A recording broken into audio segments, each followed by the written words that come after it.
Do you feel like you're always hearing about work-life balance and it just doesn't resonate with you? You feel kind of cringy when you talk about it? Today I'm going to go over how to get rid of the idea of work-life balance and 10 quick ways to get some peace into your everyday life. Hi, I'm Megan. I'm a nurse coach and nurse practitioner, and this video is for nurses who are frankly just frustrated with their health, wellness, or their ability to follow through with their goals. I give you tools to start giving yourself some of the amazing care and dedication that you give to your patients. So here's what we're talking about today. I want you to be happy in your job. Why do I want you to be happy in your job? Because I've been there where I feel like I'm exhausted taking care of people all day, and then I get home and I feel like I have no energy left and my evening just isn't great.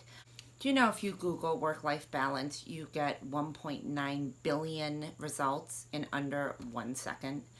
So today, what I'm talking to you about is how to love your job and love your life too, even if they're not in perfect balance. I go to work and I really want to love what I do, but I'm exhausted at the end of the day, and then I come home and I resent my job because I feel like I have no energy left for my family or just frankly the other things I want to do in my life. The big problem with this is then the cycle begins, right? You come home, you're tired, you have 800 things to do, and then when you go back to work in the morning, you're dreading going to work because you just see the cycle going over and over. Today, I'm going to talk to you about why balancing isn't worth it. We talk about balance, but the problem with balance is you have to have total equality of two opposing forces, that they have to be totally balanced in order for the scales not to tip.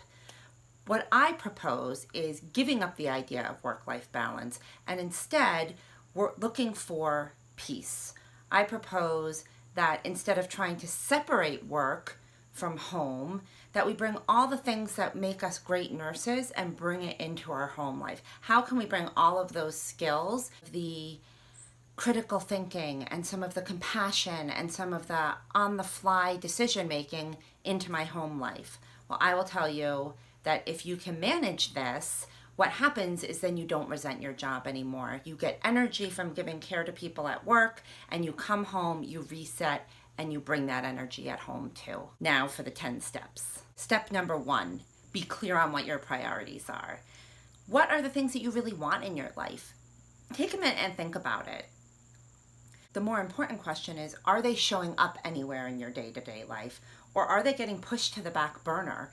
When we push things to the back that we really want to have in the front, that's where the resentment comes in. So step 1, identify what's important and put that on your schedule first. Here's a little hint. It doesn't usually involve washing the kitchen floor. Step 2, stop telling yourself you have no choice. We say things like, I have to pick up the kids and I have to make dinner. Wrong. You don't have to do any of that stuff. You choose to pick up your kids, you choose to make dinner because that's the type of person you want to be. If you don't want to be that type of person, don't do that stuff. And maybe there's a third option. Maybe you don't have to go from being the person to pick up their kids or not pick up your kids. Maybe there can be a middle ground of trying to find somebody to help you with that. Or maybe there can be a middle ground of not making dinner but still providing dinner. So just be clear that you do have a choice. These are things that we chose and that we're doing because that is what we decide. When you decide this, it takes away that feeling of oppression. Here's a little secret. Working from a state of feeling oppressed doesn't get you anywhere good. Step 3, don't make everything into a problem and yourself the solution. So this can be tricky as a nurse, right? Because we are trained to look at the whole patient. We're trained to look at the nuances and find the fixable piece. And then we're the ones who are in charge of coordinating all that care. Here's a little gift. This does not have to be us at home, right? Not everything is a problem. And even if something is a problem, be open to the idea that maybe you're not the only solution to it. Maybe there's another option. Step 4, be honest. What are you jamming into your life that you don't really want to do? The problem is we jam all these things into our lives and we come home after a 12-hour shift with a list of things to do, and then we blame the job for not having the energy for that. Decide what you want in your life.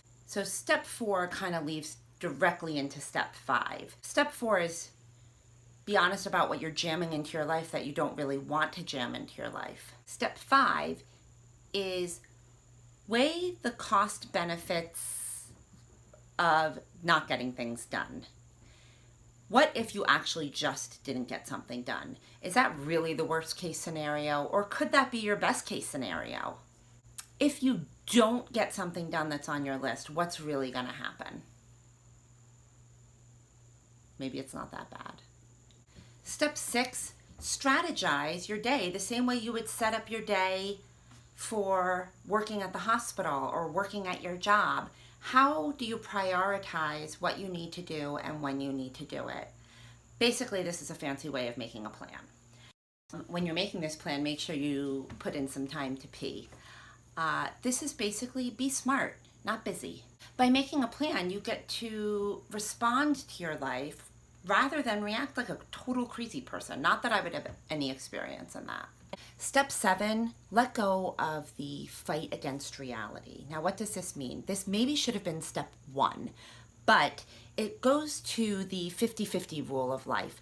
50% of things in life are great and 50% not so great. This is going to be true no matter what we do. So if we try and make life great all the time, that's when we end up frustrated. If we accept that some of work is going to suck, and that's not because of balance. Some of home life is going to suck, and that's not because of work. There's good and bad in everything. If we just accept that to be true, then we can ride out the bad and enjoy the good without feeling like something's gone drastically wrong. Step 8 is directly from my mom. Watch your language, young lady. This all goes into what language are we using. This is an easy, quick hack, and if you think it doesn't apply to you, I'll give you a trick to know about that.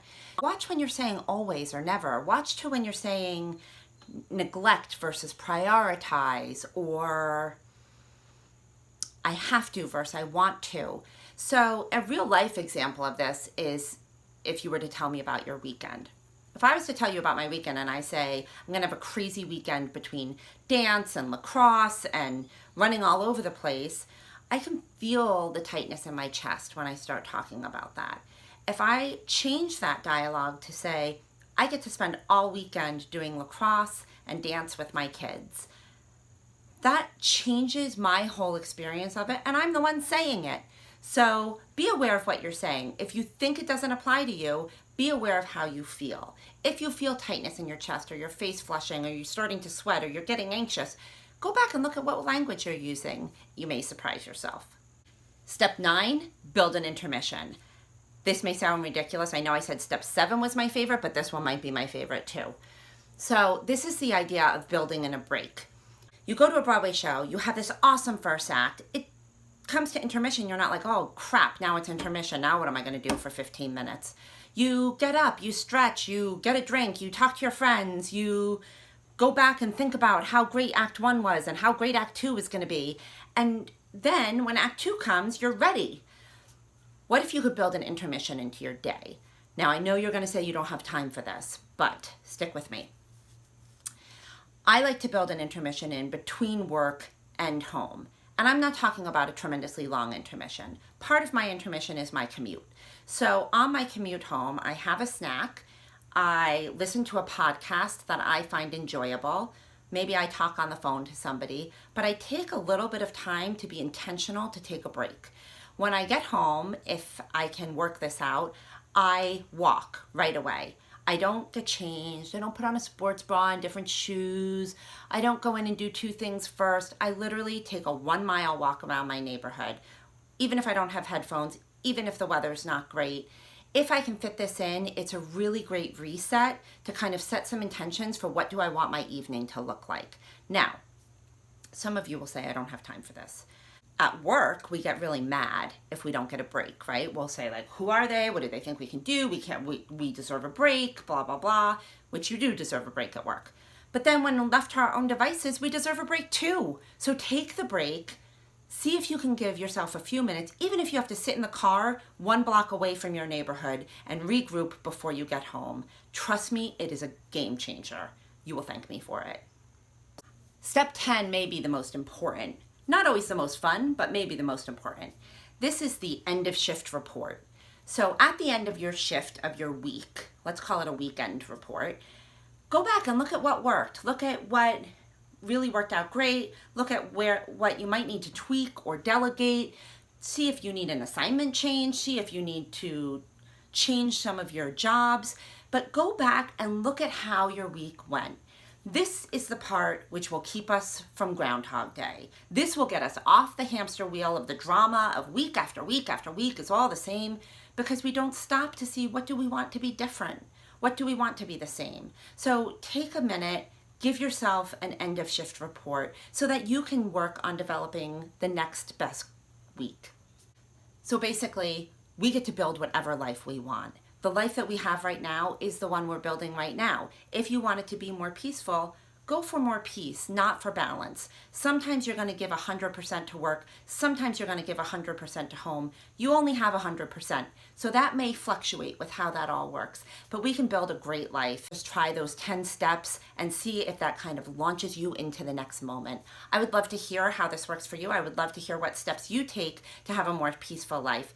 Follow me over at nursingbeyondthejob.com or on Facebook. And I'd love to hear what works from you. Drop a comment below. Take care. I'll see you in the next video.